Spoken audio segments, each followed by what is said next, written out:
Hello. Hi, guys. Awesome. I don't have any of the problems I had last time. Thank you, baby Jesus.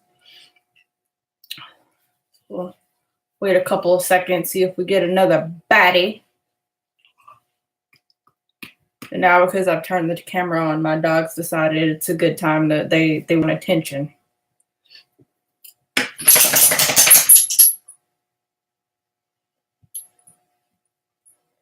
Uh-oh, I lost everybody. What happened? Oh, there we go. Okay, so this is the live show for the September book that we picked for the Wicked Spirits Book Club. For those of you who do not know and just kind of came by and was like, what is this little mean ass girl talking about now? Let me just go see what she's doing. Wicked Spirits Book Club is a paranormal romance and urban fantasy book club that I started a couple months ago. And the first month we did 2 books, but I think this month we did 1 book, and it was Rosemary and Rue by Shannon McGuire. This one is not a paranormal romance per se, it's more urban fantasy. Can I help you, young man? Come on, get in. Move. Tighten, down. Ow. Thank you. Okay. Hi, everybody who's in here. This is awesome. I see SJ Reads and Catherine and Happy Secret 82 and Latasha's Book World. Woo.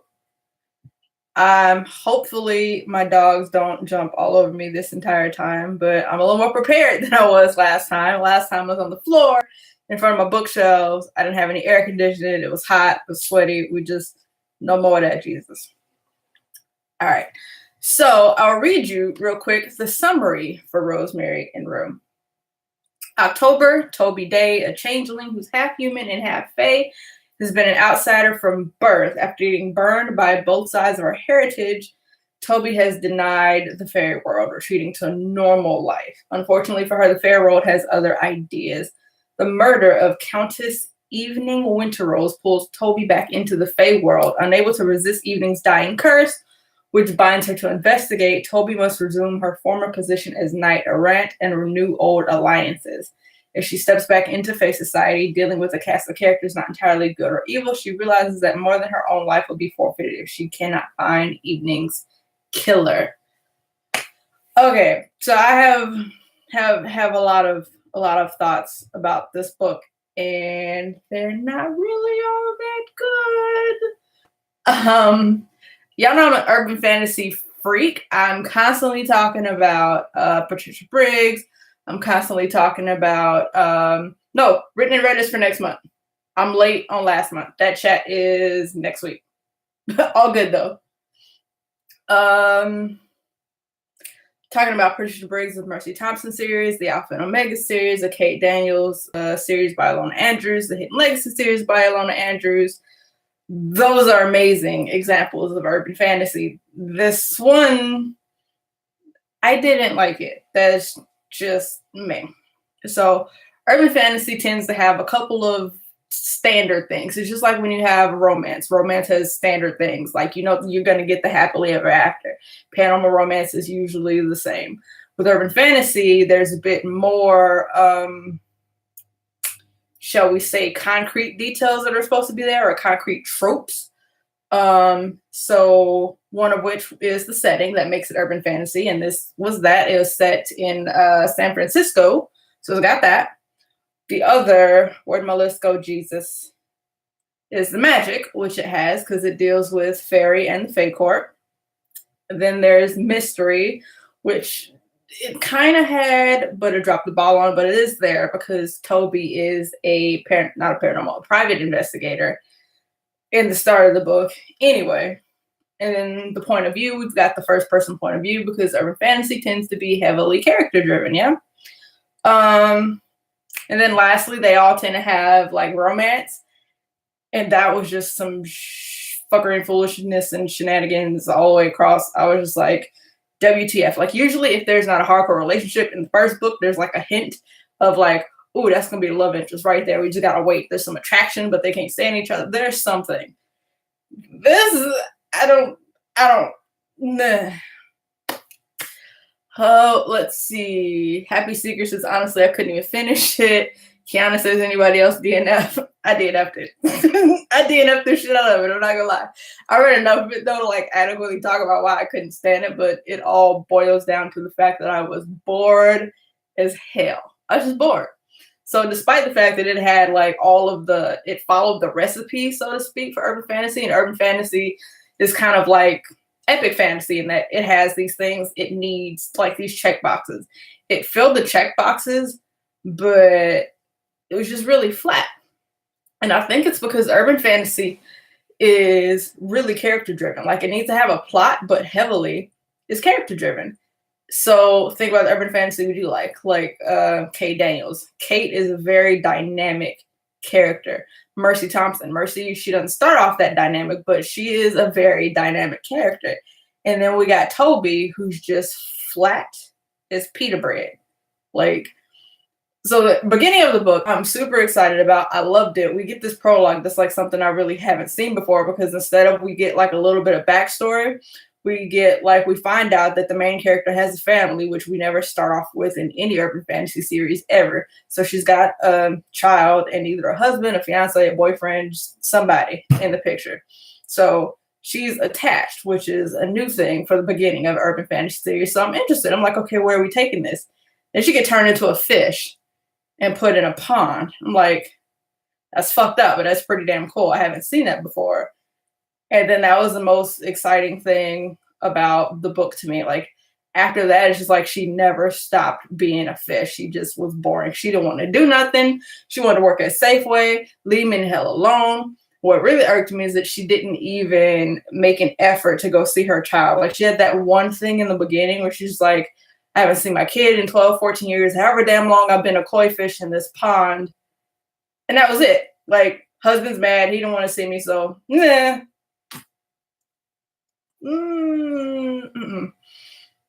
A lot of people were okay with that, and they liked it because it made her flawed. And I guess because we have so many dynamic people, characters, a lot of people feel like they want... She's not like another Mercy. She's not another Kate Daniels. She's not another Nevada. She's not like a cookie cutter, like this super bold, snarky, like cuss word fighting everybody kind of a heroine, which a lot of people are tired of. I'm not. I like that kind of a heroine because I don't like these flat ass characters, and she just was not motivated by anything. Even in parts where she was kind of supposed to be heavily motivated, it didn't come across to me. That's just me.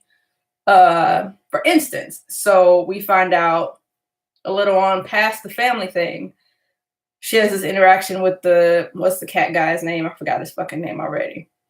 And they kind of don't like each other. We have no idea why. And she's just like, man, whatever. I mean, he either wants to screw me or kill me, but I mean, it's what it is. And she just like don't care about nothing. She don't get excited about nothing. She don't get worked up about nothing. She just, that's just it. That's just her. Then we get to where she kind of has that phone call. She gets that message from Evening. And Evening compels her to come investigate her murder because she knows she's about to get murdered. And we don't find out why. Because let her tell in the beginning, they fucking hated each other. They just kind of dealt with each other. And then when she found out she was dead, she was just like, oh, that really sucks. She's my closest friend. I was like, wait a, what? That's not what the fuck you said 5 pages ago. So it was really, really annoying. Speaking of which, oh, hold on. The comments are going nuts over here. Let's see. Jen said she read the whole book. Jean. Or is it Jenna? Help me out. Let's see. Happy Secret said, I blame it on her being stuck in a fishbowl. Yeah, I just feel like she never came out of that fish mentality. Just not ever. Yeah, the fish thing was a little fucking weird. Let's see. Candace said it was a prime example of going down here. The prologue was banging, everything else not so much. Agreed. YA lifestyle. I need to get back into urban fantasy. I got a bunch of Sherilyn Kenyon books to catch up on. Yes. And yes, I agree. Urban fantasy is very character driven. Okay, look. Let me warn y'all, if y'all are not caught all the way up on the Kenyan series, okay? Because you know there's like 30 of them mofos at this point. And I don't know who all is aware that she writes under Kelly McGregor as well in like historical setting. So starting with Dragon Mark. Yeah, I think it's Dragon Mark. She kind of pulled in Son of No One and the book between Son of No One and Dragon Mark, and that made up like 2/3 of Dragon Mark. It was just rehashing.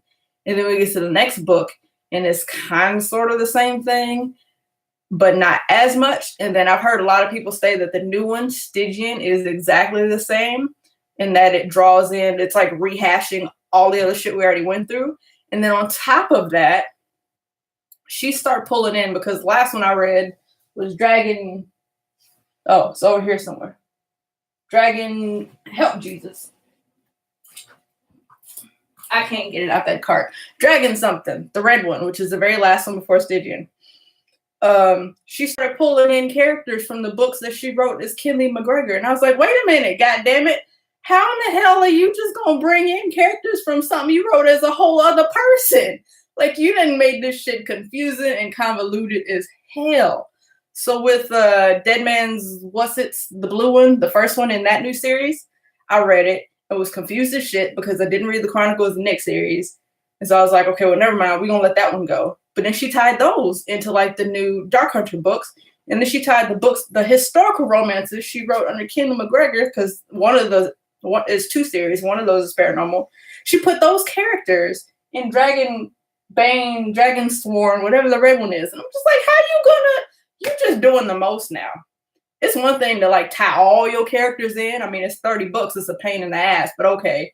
But you didn't want tied in characters. You done wrote under a whole other name and threw them in that motherfucker too. Like, what? That was so fucking frustrating to me. Because I was like, that name sounds familiar, but who is this? And then I looked and I was like, wait a goddamn minute, because I was getting ready to send Amanda from the Nolly Librarian, because she's on this historical kick right now. So I got her my extra copies, and I went out and tried to find the ones I don't have extras of, the Kelly McGregor books, because she didn't know that she wrote as Kelly McGregor. So a lot of people don't know that. So you're just gonna take them suckers and just casually throw them into like a 30-book ongoing series, like that. Girl, stop. Oh, wait. So, Jenny, okay, good to know. Elsa's Kenyan books are my favorite. They are really good. Just those last 3 just got really damn wonky. Oh, hey, Nicole, I didn't know you're in here. She says you need to read Dragonsworn and Death Doesn't Bargain. Death Doesn't Bargain is the second one, right? The red one. I haven't read that one yet because I haven't read the Chronicles of Nick, and that's spoilery for Nick's background. She just twisted that shit all up. SJ Reed says, so wait, the main character is a fish. Never heard of this book, and yes, I'm behind. I'm like book 15 of the Kenyan book. Okay, so around book 15 and sharing the Kenyan series is a good place to be. They're still really good. They only started getting wonky with like Son of No One, which is like 24 or 25 with Cadigan, because we usually stick to like the Greek, Roman, Sumerian pantheons. And then when you get to Cadigan, you've kind of started throwing in Merlin and Morrigan. And I was like, what happened? Where the fuck is going? She just went a little, like, this need to be a separate series. You done lost your rabbit ass mind, but all right. And yes, also, in the beginning of the book, Toby, who's the main character, was chasing after. She's solving this mystery for this person that she works for. So she's okay. Back to the book now. Toby is kind of, she's trying to escape. So I don't know if any of you have read Laurel K. Hamilton's Meredith Gentry series, but it kind of set up like that in a little bit, except not as anywhere near as smutty. It's like not smutty at all on a scale of like 0 to 10. Laurel K. Hamilton's books are like a 37, and Rosemary and Rue is like a 1.2. So they're totally different in that aspect, but they set up the same. So in that one, Meredith Gentry is a descendant of, I think, both the Seeley and the Unseeley courts, and she wanted to go live and be a private eye in California some damn where and not deal with the fey fuckery anymore. Toby's doing kind of the same thing in the beginning of this book, but because she's some kind of knight, which never really gets explained, she's still obligated to do what they want her to do. So she's on this mission trying to find like the guy she works for, like his family's missing, and they think that his brother is the one that killed his family or some such crazy shit like that.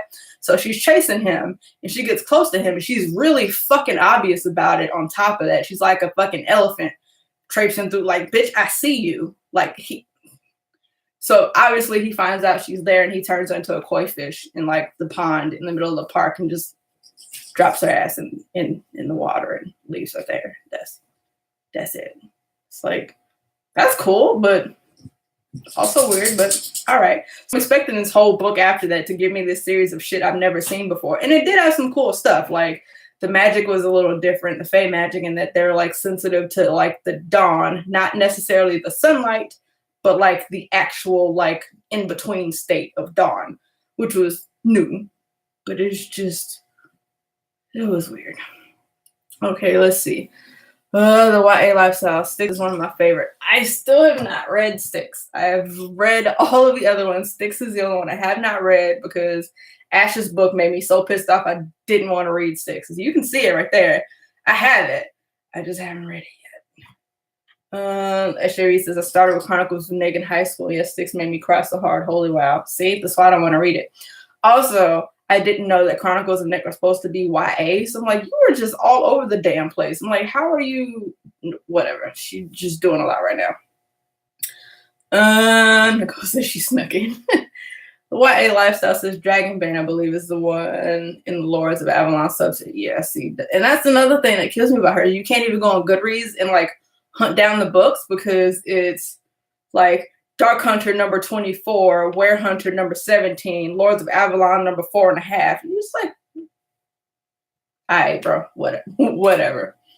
The smuttier the better. I agree. And this book had no smut whatsoever. It was, well, it did, but it was like weird smut. It's okay. I took notes about something else. It really wasn't that much because, like I said, I DNF'd it. So the world building in this, it's a bit like, I don't know if anybody's reading Bone Season with us right now for next month. I mean, for this month, but it'll be for next week, the video. But Bone Season is much the same. You get dropped into the world, but it's still not the same way. So we were just talking about Sherilyn Kenyon's books. And if you've read like at least 6 of them, then you get real goddamn tired of that rehashing that comes in case you're the first person that picked up the book. I mean, you picked up like book 6 first or something crazy. So if you picked up a book in the middle, you know how they do in a long-standing series, they'll kind of rehash a little bit and they'll explain like Apollo and the daemons and blah, blah, blah, blah, blah. And you're like, I know this already, shut up. And then they explain how the Dark Hunters are made. They're killed by betrayal and their soul cries out and blah, blah, blah, blah, blah. And if you like 13 books in, you're like, I already fucking know, leave me alone. But if that's the first book you're picking up, it's very vague and it's not clear. That's how the explanation seemed in Rosemary and Rue. It was like we're rehashing something. And I'm like, was there a novella before this? Was there a prequel? You're rehashing, but it's not very clear. I'm missing stuff. So I didn't read any of her Doorway series, of any of her other series, but a lot of people were saying in Goodreads that that's part of her writing style, that she just kind of gives you tidbits and then she builds the world later, or later on she goes back and explains things that she mentioned a little piece of in book 1 and gets explained like book 6. That'll drive me damn crazy. I don't like that. So it wasn't confusing per se, but you don't get any build up, no backstory, no nothing. Like we're just plopped in the beginning of the prologue in this car with Toby, who's you're trying to figure out if that's her kid, if that's somebody else's kid, her sister's kid, is that her husband, is that her friend, is that her roommate? Like what's the situation going on? We really never get any backstory for that. We don't get nothing. It goes on like that. And then later, you know, she has that one moment where she's like, oh, my kid, I don't get to see my kid. I was a fish for all this while. I couldn't live, you know, my life the same way I was living it. And then she just lets it go. It's like, haven't seen my kid in 12 years. She's probably mad at me, but oh, well, you know, we're not going to show up on the doorstep. We're not going to try to make them talk to me. She like called once and they hung up on her. She was like, fuck it. Really frustrated me. So I just couldn't I couldn't do it. So I DNF'd the book. I'm not even gonna lie. Let's see. El Chavez said, not the biggest fan of smut. SJM ruined it for me. Ooh, y'all. I guess having so many thoughts about Sarah J. Maas and this dick soap and just fuckery. But I'm not gonna lie, when the whole dick soap thing happened, I was living my best life on Twitter. This shit was hilarious. I was living my best life. It was great. But yeah, no, that's not smut. I mean, it's smut, but it's not good smut, and it was in a weird place. It had weird connotations. It was just shouldn't have been in that book, or the book shouldn't have been YA. I don't know, but that what's happening is that series is gonna ruin Faye for me, because I actually like the Mist and Fury, Court Akatar, whatever the fuck. I like that series for book 1 and 2. Book 2 is actually what propelled me to start my booktube channel, believe it or not. And the book 3 was meh, and then I read A Court of Fuckery and whatever the fuck, and that little novella, and just hated my entire life for like a week. It was bad.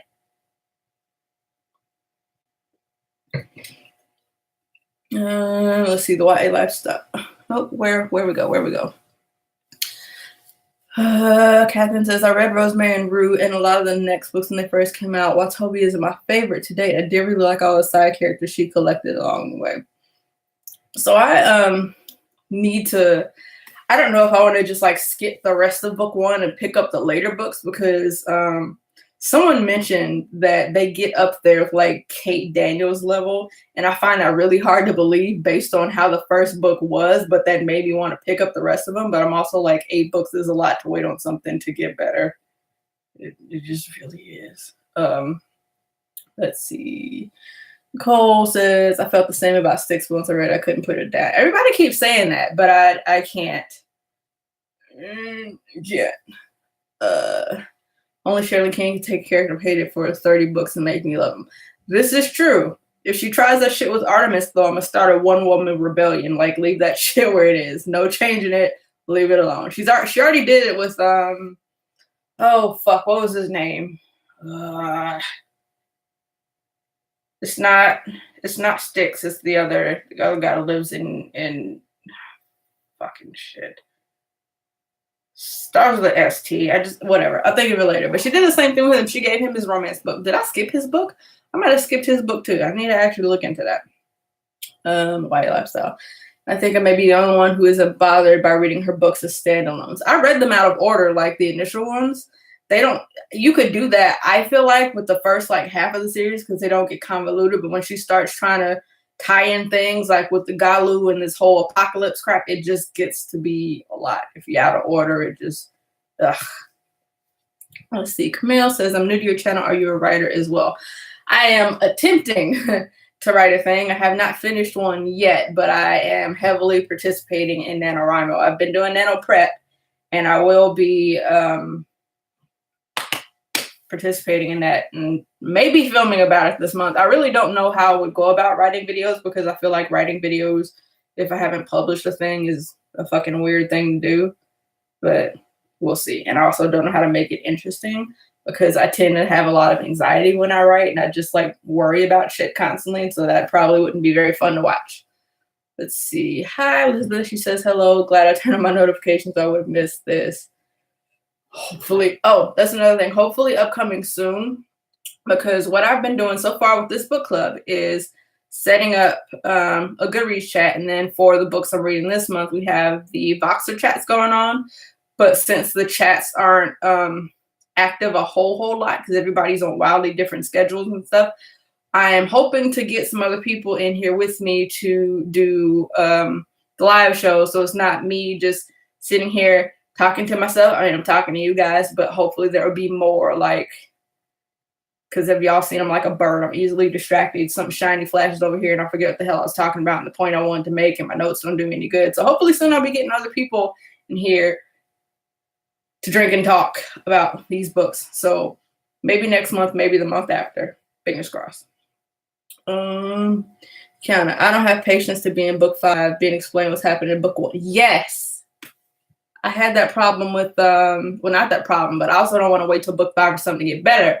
Throne of Glass series. Oh, shit. That cough. The throat dry God. There's also, what was it? Same thing with, what was the book we read the first month? Oh, fuck. Jane Yellow Rock. Like the first one, I was like, WTF, what is this? And then it didn't really get any better. And I was like, all right, that's enough. Jenny says it has a feel of a literary novel without explanation. It does. Like maybe you're supposed to infer a lot of it, but when it's paranormal and the rules could be literally whatever the hell you want them to be, it's kind of weird to assume we would infer them.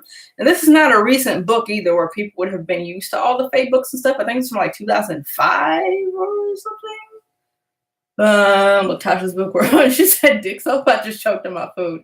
Oh girl, you missed it. It was great. It was some fucking foolishness. So there is well, it's not fucking foolishness, but it is because it was in like a book for a box for YA books. So what happened is there's this subscription box based on the male characters from Sarah J. Maas's books. And there's like a book boyfriend box or something. And there were suggestive pictures, suggestive fan fiction, and soap shaped like a little penis with a suction cup on it. And people unboxing this, most of them were teenagers. And if it was my child, I think my head might have fucking exploded. So maybe it's a good thing I don't have kids, because Sarah J. Maas might have got one of them choked out if you asked me to order you this book box and I opened it. I'm like, what the fuck are you reading? Is that dick soap? Oh God, no. It's a good thing I ain't got no babies. I can't do it. Can't do it. Oh, let's see. Mary Ann says, did you say that you're reading the Bone Season next week? Yes. So I'm doing a Bone Season read along. This month is Bone Season. Next month is, I forgot the names of the books, Father God. Where the hell they even go? My shelves are a damn mess. Oh, Mime Order. And then month after that is Song Rising. And then we'll have January off. And then February, I want to see if people will join me to read Power of the Orange Tree. It's by Samantha Shannon. It's not a part of that series. This one's urban fantasy / sci-fi-ish, and that one's straight up epic fantasy, and it's a big ass book. But I really like her writing, and I wanted to like get accustomed to it so I can see if I like it compared to, or if I like Priority compared to. So it's like a 4-month like read along. We're just doing one a month if you guys want to join in on that. We downloaded Voxer, which is like a walkie-talkie app. If you just find me on Voxer, on the Novelush, all one word, and message me and tell me you want to be added to the group chat, I can add you to the group chat for the Bone Season and for whatever book. What's the other book we're reading? Written in Red, which we're reading. Actually, a couple of us have moved on to the second book because we like this so much. So if you want to read the rest of them with us, same thing. Message me and add it. Message me and let me know you want to be added to the Written Red chat. I think I'm also doing one for Vicious right now. Or if you just like, if I'm reading something, you're like, hey, I want to do a buddy read, just find me a Voxer and ask me to add you to the group chat. And I'm just trying to get a bunch of us together and just read these books and etc. and so on. Whew, okay. Catherine says nobody gets the Kate Daniels level. You're right. When she said that, I called bullshit. There's no way this little lackadaisical character who don't give a damn about nothing is going to get on Kate Daniels' level. I don't buy it, but we'll see. Kiana says, Lothair with the Immortal After Dark series was who took me by surprise and respects and fell in love with the villain. I knew he was going to be funny, which is why I didn't have a problem with him. But that's just Kresley Cole's writing anyway. Even her villains are fucking hilarious to me. So there's never really any of them that I just flat out hate. I just go, okay, let's see how you can make me, like this character. The one that really, really, really, really surprised me was Hugh Dembray from the Kate Daniels series. He got his own book, and a publisher sent me an eGalley, an electronic arc of it. And I was just like, you can't get me to like Hugh, dog. That ain't happening. I don't care what you say. And I put it off for like 2 weeks until right before it was released. And I started it super late. And I'm like, I'm gonna fucking hate this book. And I read it and I was like, holy shit. He's like right up there with Curran now. I was like, how the fuck did that happen? That takes some skill because I fucking hated him a lot. Oh my God, I hated him so much.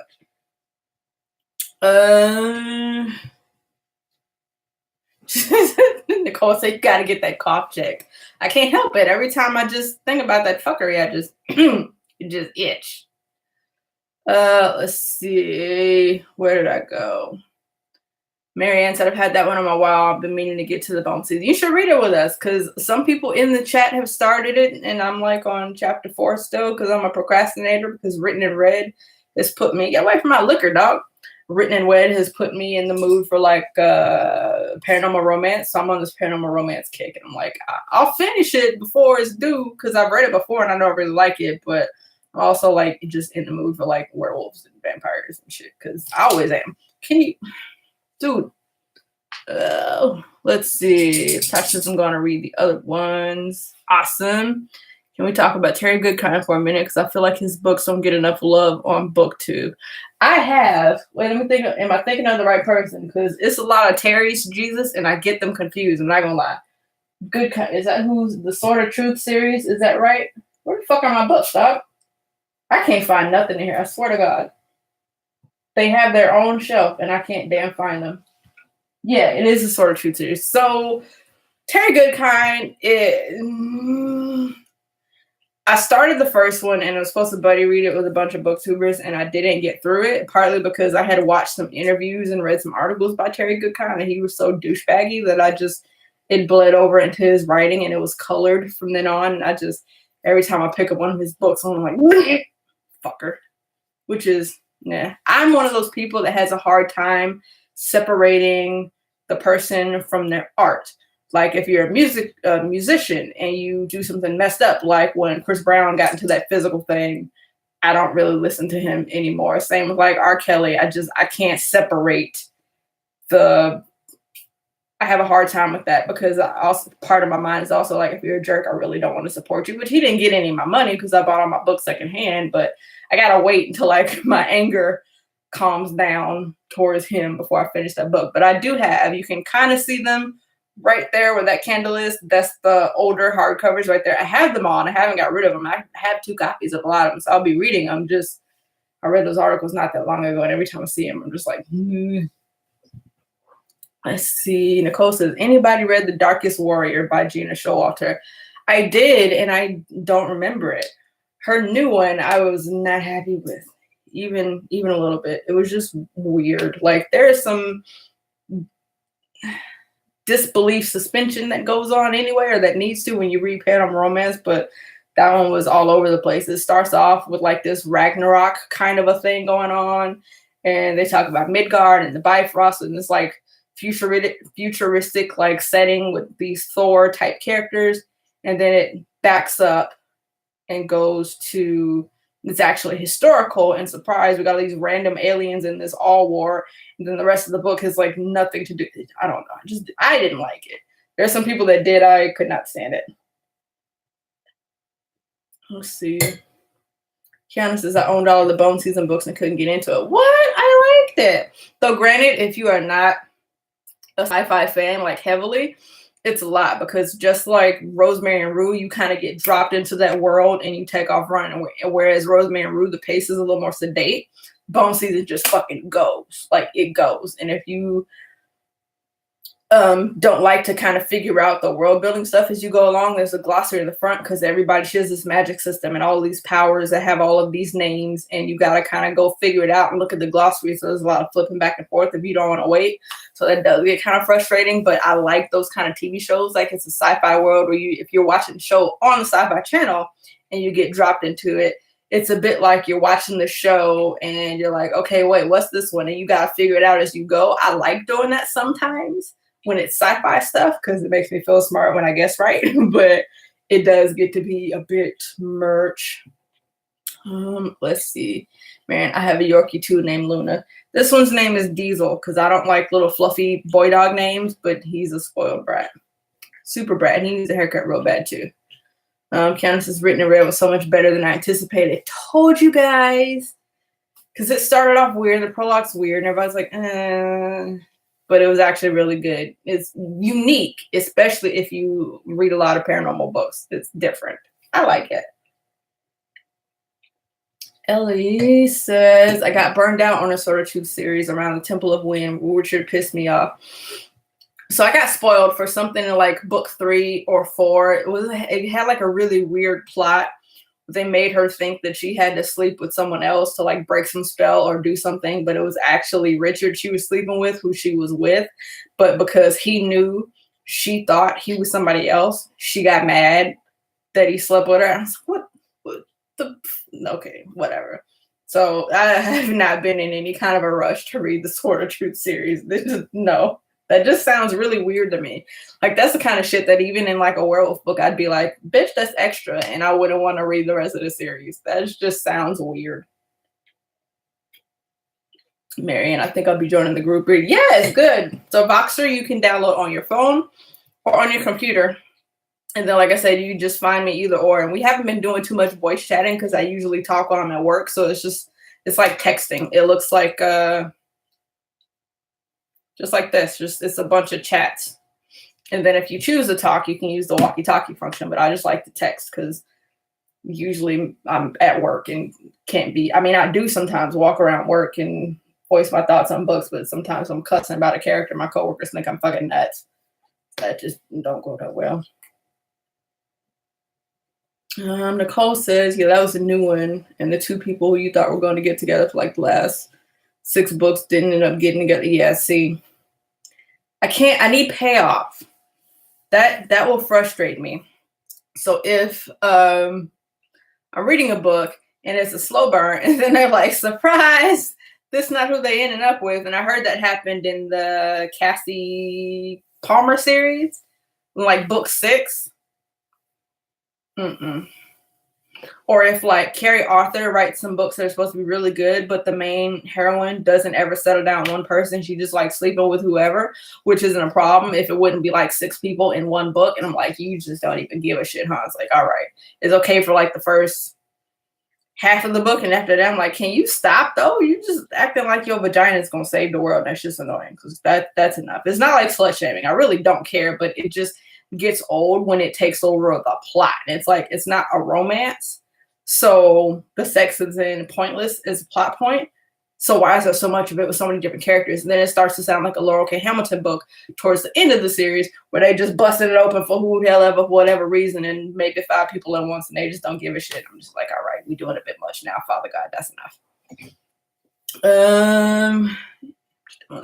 I never finished the series and would have to start all over again at this point. Yeah, the good thing is that the Sword of Truth series is not that dense, at least from what I saw from the first one. Like the writing style, while I found him to be a little preachy, his writing style is still very simple. Somebody else called it fantasy light, which, I mean, I suppose if that means he doesn't have a super formal writing style and it's easy to get through quickly. But I just found that like his personality bled through to where he was very preachy with his ideas, where he wanted to like bash you over the head when he wanted to get you to get the point of something.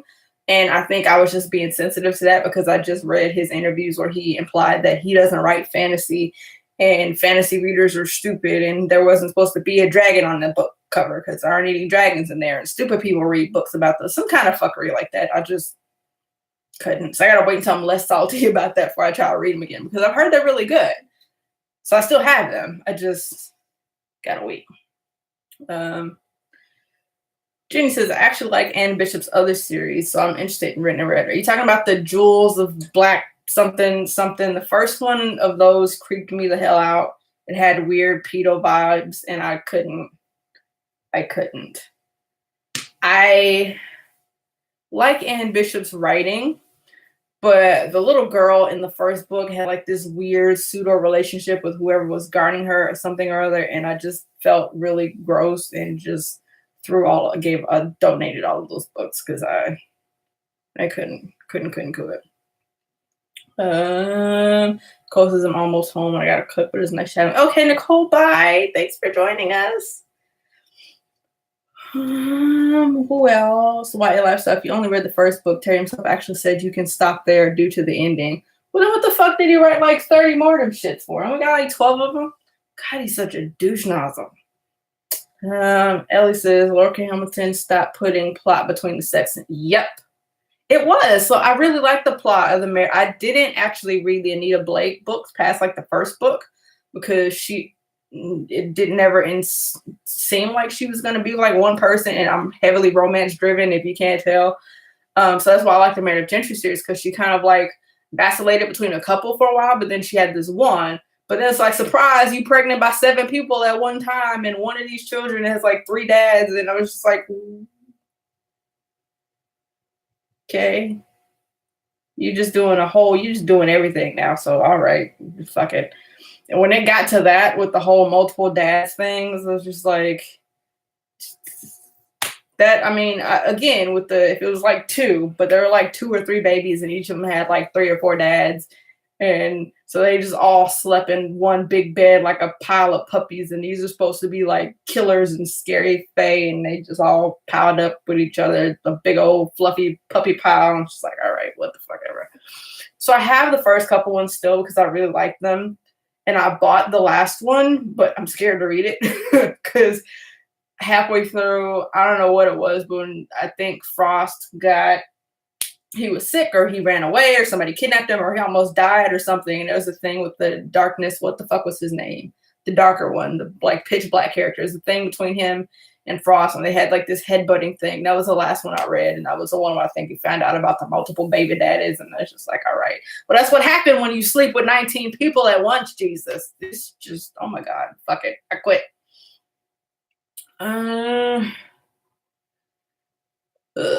If you ever read Atlas Shrugged by Ayn Rand, he was inspired by her writing style. Got confused in Anne Bishop's series. Yeah, that was the only other one. I didn't make it past the first one, and I got like weird vibes. So I even waited and like skimmed the rest of the book, and it's like, well, does she grow up in this book? No, she's still like 9 or 10 or 11 or some shit. No, I just couldn't do it. Reading Viscous. I had to stop on Laurel K. Hamilton when Anita had sex with one of them in animal form. See, that's a hard no for me. See, there's a reason I don't buy any of her other books. And then she's still writing the Anita Blake series. And I'm like, they stopped having a plot in like book 5. And you're like book 17 at this point. So just like, how are you writing this many books about orgies? I don't get it. Just whatever. I'm all for smut. I read smut. That's fine. But this is just smut that I'm just whatever. Got halfway through Atlas Shrugged and wanted to punch every character in the throat. It felt whiny to me. That's one I never read, and I just started it, and I just was not even interested a little bit, and I was just like, whatever. That was on my list of books, like when I was younger, and they're like, you have this, we all got fucking tested, and I was in a talented and gifted program, and I just felt like smart people would read these books, so I had borrowed like War and Peace and all kind of other like really fat books and told myself I was going to read them. I mean, I understood them, but I was bored as hell. I was like, why would I think this was a good idea? I don't fucking know what that was about. SJ reads this. My sister-in-law is trying to read it, and she says her Goodreads update, and there's so much she has to Google on the side to get it. Oh, Anne Bishop series? Yeah. Well, I'm leaving that one exactly where it is. Kiana says, haven't read Laurel K. Hamilton, but hear y'all talk about partially making me not want to read, and part of me fascinated like a train wreck. Like the first ones are good. The ones that remind me of Rosemary and Rue, or that Rosemary and Rue reminded me of, she is, I think she starts off as being a family member of the Unseelie court, the dark court, or maybe I got it mixed up, whatever. Her aunt is the queen of the darker court. And so to stay out of the fuckery that they got going on, she goes and she lives with her bodyguards as a private detective in like LA or Hollywood or somewhere in that area code, somewhere flashy like that. And the first book had a good plot. There was like a mystery she was trying to solve on top of like running away from her family. And we're trying to find out why the other court now is also trying to get to her. Then come to find out like her uncle, I think Tarnus, to something like that, who's the king of this other court, is also trying to get her now. She didn't know they were related, but now he's also trying to like sexually assault her and sleep with her, but he's her uncle, but he's trying to get her pregnant so they can, it gets weirder and weirder after that. Just save yourself. Don't bother. Like once the weird uncle attempted rape shit starts, it's just like that. That's enough, Jesus. That's enough. Like the magic is cool, and the part with like the creepy aunt is cool because the aunt never obviously tries to, well, don't say obviously, anything could happen in that weirdo world, but the aunt doesn't try to sexually assault her. But the uncle does, like repeatedly. It's like a plot point that the aunt's trying to get her specifically to rape her. And I was just like, I can't for this shit. And it just got weirder and weirder and weirder. And then to keep the uncle from getting her pregnant, she gets pregnant by like all 5 of her bodyguards or some crazy shit like that.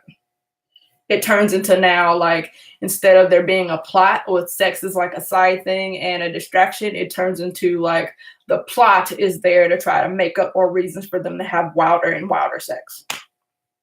That's it. Paranormal romance is not really my comfort zone, but would be willing to try something. What would you be good to start with? So paranormal romance, it depends on what your favorite kind of like paranormal creature is and how paranormal you want to get. If you don't want to deal with like the craziness of like vampires and werewolves, like all the blood sucking and shit, I would say, what is her name? Kim Harris is that It's a Witch series. Those are good. I don't like the Sookie Stackhouse series. It's the books that started True Blood, that TV show. Just the whole Sookie Stackhouse, this irks me. I just don't like her as a character, so I wasn't really fond of that one. If you like funnier ones, then I would say Kresley Cole, because all of her characters are really up on contemporary humor and current events and shit like that. So they make a lot of jokes. Like when they came out, it was when Paris Hilton and all that was a thing. So there are a lot of like jokes and cracks about Paris Hilton losing her shit and all kind of other crap. It's just stuff like that. So those are a little more humorous. And then Sherilyn Kenyon's are closer to fantasy. I would say they're urban fantasy, and they still edging closer to fantasy because they have a lot of like Greek pantheons, Sumerian pantheons, Roman pantheons. But like I said, they get really convoluted. So you start off with like Greek gods and like Roman ones, and then you introduce to like Sumerian characters, and then everything else is just like warriors, just like Celtic warriors, Amazon warriors. So there's like ancient cowboys who were brought back to life, stuff like that. And then later on it gets weird because they just keep bringing in these different other cultures. And it just gets really convoluted. But if you just like romance, straight up romance, I have to make a list right in front of me. Oh, there's some. Nalini Singh writes good ones. I just got these today. These are werewolf ones. They're side changelings, so they involve like these people who are like partially psychic, and then the changelings are the shifters. So I have a couple of those, and then Wicked Abyss, which is one of the latest. I think it's the last one or the second to last one in the Immortals After Dark series. Her characters have shifters, they have vampires, they have Valkyrie, which is hardly ever seen in paranormal romance, and they have like soothsayers, and there's an ongoing plot, but it's a really light one. Like everybody's working their way towards this basically war that kind of Darwinism has reset. It happens every so many millennia to keep the population of the paranormal down. They all just basically can't help from splitting into two sides and battling. So the whole series is just working up to like who's being split to what side, who's good and who's evil, and if either side is actually good or evil or a mix of both. And it's kind of amping up towards this battle that I'm sure is going to happen towards the end of the season. But the main thing is the romances each book, but there's that underlying thing in the background. So I would say those are a good one to start if you don't mind like the humor bleeding into them, because we get some characters that are kind of ridiculous, like Nyx, the Valkyrie, who's a soothsayer. Her nickname in the series is Nuck and Futz Nyx because she's a hot ass mess. She just does shit for no reason, but it has a reason. She just comes off as crazy as shit, like goofy crazy. But it's up to you if you like more following one set of characters through a series instead of different romantic characters, different couples every book. Then I would suggest the Mercy Thompson series, which is the werewolf one, or the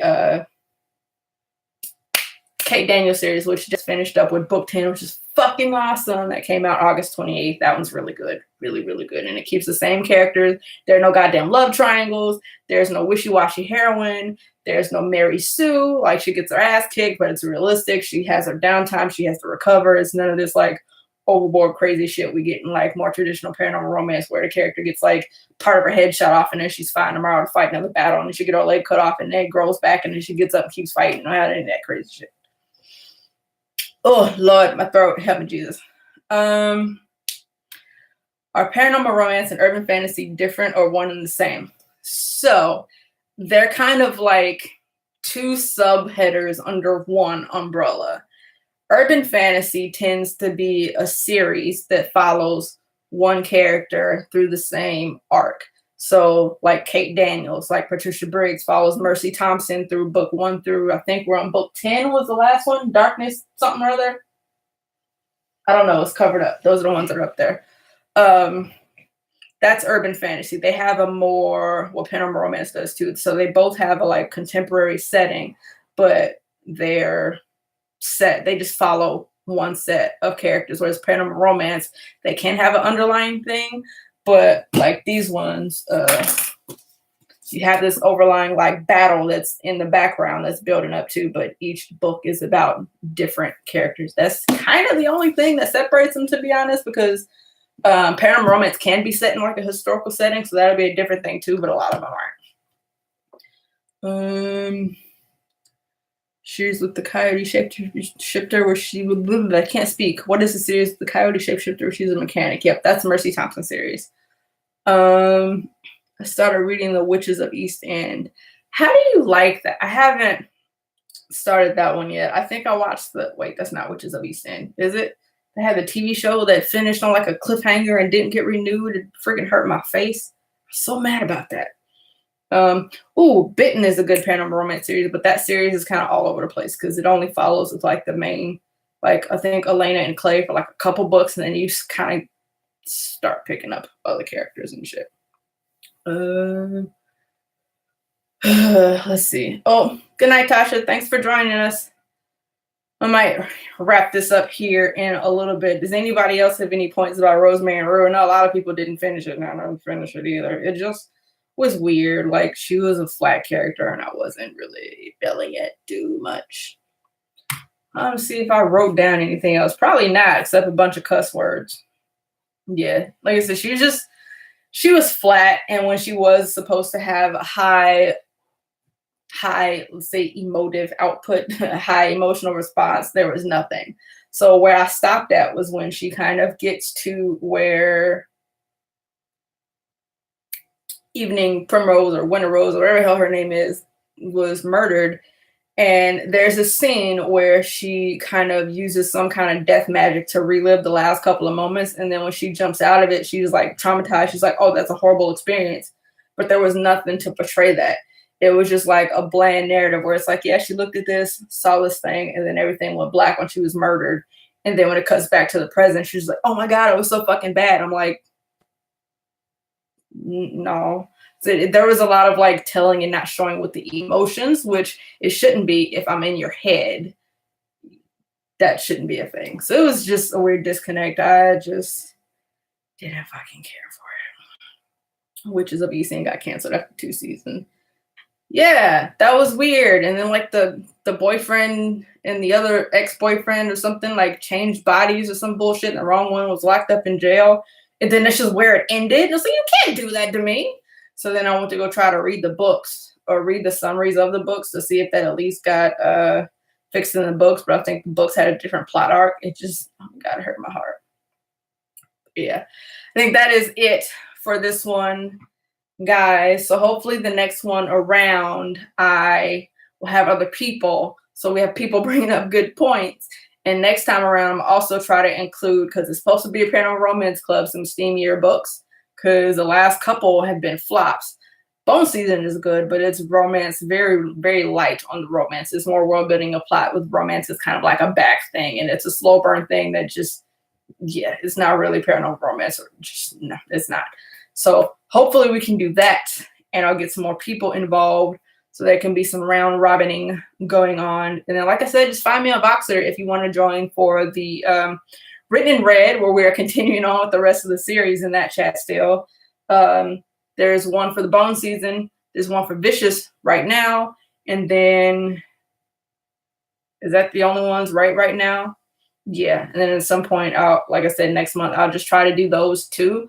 Because I know I'm on Pacific Northwest. So it's like 4 o'clock for me. It's like almost 8 o'clock for other people. And if y'all are not in the US, it's even later or really early. So try to do that too. And then that's good that we're texting. So as we all just keep chatting, we can read these, you know, you can read the messages as opposed to trying to listen to them. So it's easy to catch up on, because Goodreads is a bust. But thank you guys for joining. I really appreciate it. It's fun. And like last time, no one talked. So this is great. I mean, people talk, but not a whole bunch. So this is awesome. I really appreciate this, you guys. And I will see you next time around. Good night.